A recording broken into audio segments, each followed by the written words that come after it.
So today I drive from Enumclaw to Kitsap County, Port Orchard. Enumclaw is South King County. Port Orchard is about an hour and 5 minutes away, approximately. An hour and 10 minutes away. And I had to do that because there is a theme to this story, by the way. I had to do that because Max, my youngest son, is borrowing our backup car that we have as just a commuter beater car that we keep. Seems like all the kids take turns using it or borrowing it, or I use it for a beater get around car. Anyways, 2008 Toyota Scion, the brand new engine and everything, great car.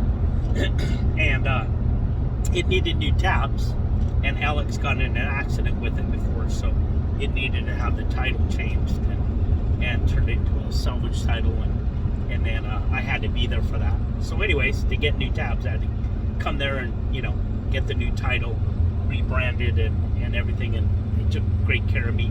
Awesome people. My friend Debbie works there. Great seeing her too.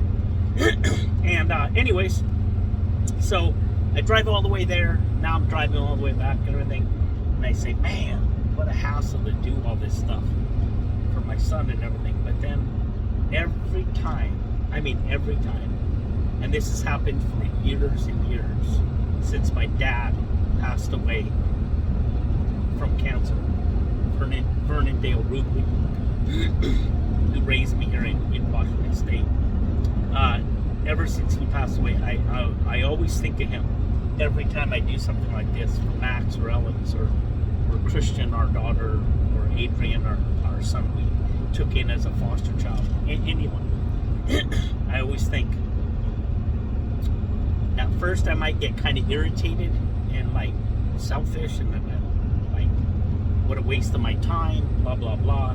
Not that it really matters because I can do anything I want with my time. Obviously I don't have a boss, but still, I mean, those are the selfish thoughts that occur immediately in your head, at least in my head. Is I could be doing something more constructive. I don't feel like driving all the way there and back and doing all this. And then I think of my dad. My dad was always there. Always. Without hesitation. It could be 2 a.m. with a bunch of us getting out of the bars in Tacoma, drinking, having fun, doing all kinds of crazy stuff. Have a car problem. One of the cars breaks down. One of my cars breaks down. I had hot rods, so all they did is get worked on or broke down. I mean, that's the life of having a hot rod. And my dad would always come and help me. He'd bring a trailer, tow it home, or he'd tow it home with the truck, or help me fix it. Whatever it took, he'd be there. Whatever, never complained. He might be kind of grumpy, but that's okay. He was always there, always helped me out. So I always think of him. And it makes me feel that was my dog GPS yelling at me. Anyways, I always think of him, how he always supported me and helped me, no matter what. And a dad has a different role than a mom. A mom is a nurturer, a supporter, a cheerleader. My mom was all of those things. She was mom to everyone, to dozens and hundreds of my friends. We'd have parties where 200-300 people would sleep the night at our house, all over the yard and inside the house and everything. My mom was the ultimate mom. But she wasn't my dad. Dads are different.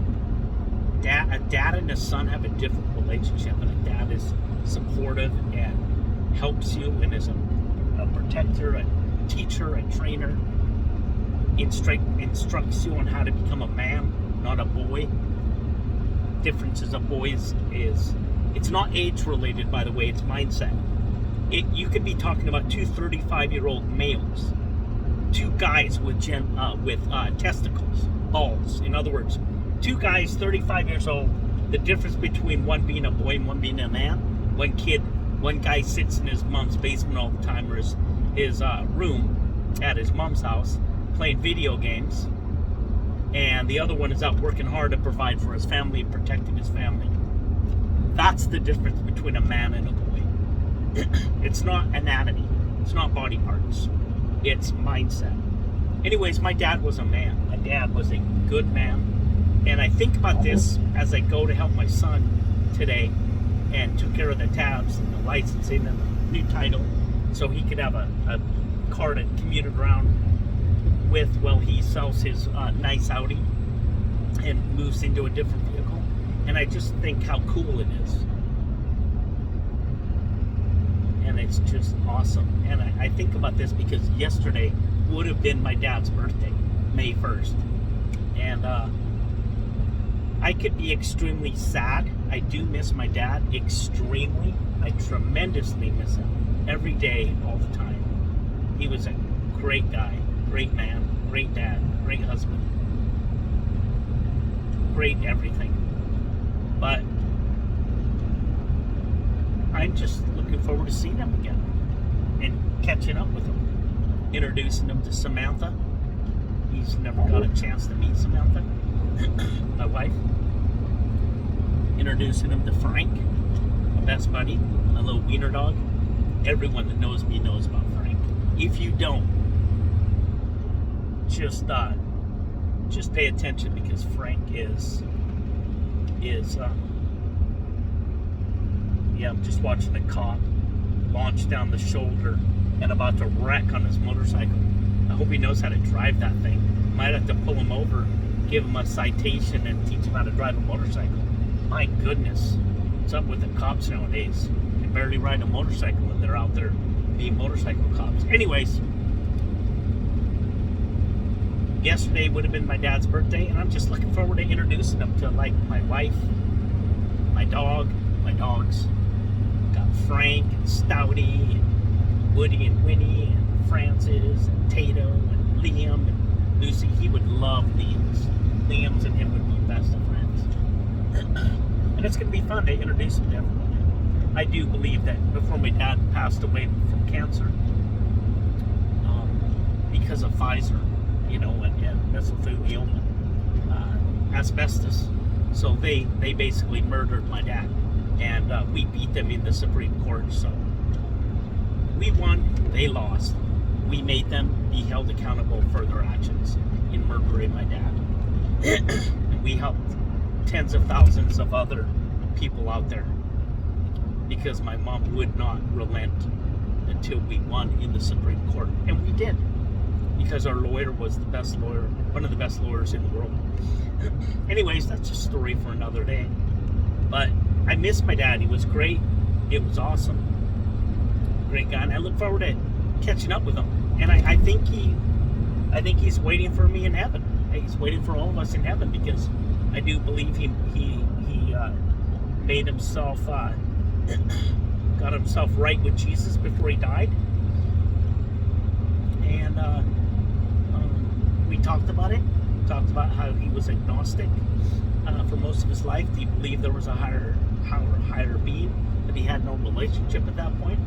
I was an agnostic until 21, until Jesus took over my heart and took my heart of stone and gave me a heart of flesh and regenerated me, and then I was born again. I believe my dad, before he passed away from cancer, was saved. I believe I get to see him again in heaven. So I could be super sad, but honestly, I miss him tremendously. Of course I'm sad, but I'm not overwhelmed with grief. And the reason being is, if you're a Christian and if you're a believer, you should not have grief. Or, well, of course you're going to grieve. I mean, give me a break. You're always going to grieve. But my point is, you shouldn't just live in grief or whatever, because you have hope. Hope eternal. Hope everlasting.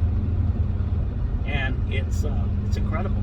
I don't know how people who are not believers, who are not saved, get by or deal with death, because everybody dies. You can't avoid it. And I don't know how people deal with it if you're not a Christian, not a believer, and you just think we're just a big bag, cellular blob, bag of bones, just thrown together from a bunch of soup that came out of a rock trillions of years ago. So anyways, that's about it. I just thought a cool little message. Absolutely has nothing to do with anything in the world other than me helping out my son today. And I felt kind of inspired by it because it helped me think about my dad and about his birthday yesterday that he would have had. Happy birthday, Dad. Rest in peace. I'll see you when I see you. When God calls me home, I will see you. And until then, I will miss you. See ya.